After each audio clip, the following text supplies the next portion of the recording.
Okay, as I promised in my last video, that I'll be making a shorter version of this video of how you can create this effect with your PixelLab. This particular effect, let me zoom it, increase the size. So this effect, how you can create it with your PixelLab, and here I'll be showing you a quick way of creating the that effect with your PixelLab. So let's go into it. Okay, I've refreshed my PixelLab now. Then I'll just have to let me change the background color to one background color. Let me make it white. Let me make it black instead. Okay, then I'll create a shape, the cycle shape.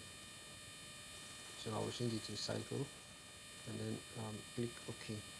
Let me increase the cycle a little bit.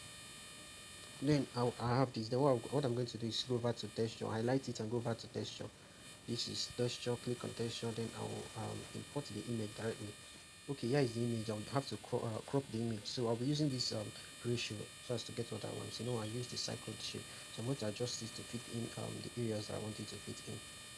Alright, so I'll use this. I'll click OK. So we have this now in our image. In our cycle now we have this. So I'll just have to create another shape.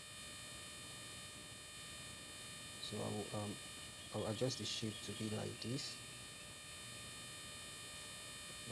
Okay, I'll just have to make the shape I will pick a color that is not in the background, a color that is not in the picture or in the background or anywhere around my design. So let me go to color and choose one color, dark blue color, something like this. All right, let me click OK.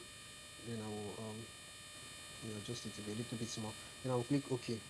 I'll copy it, then rotate it. All right.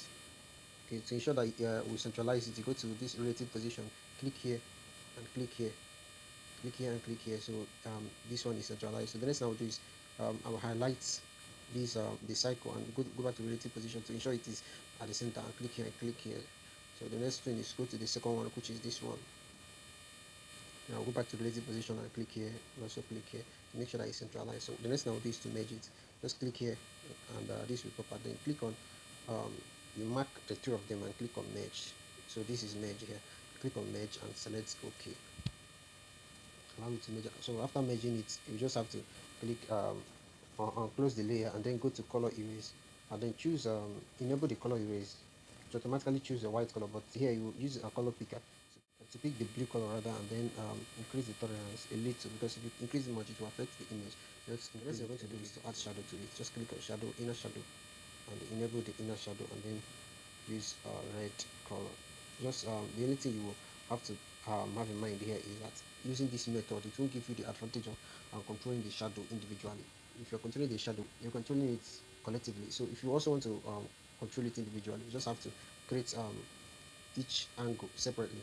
You have to copy it into file and create each angle separately. If you still if you want details on how to create each angle separately, you can go back to my former video. I'll put it up here so you can click on it and watch it.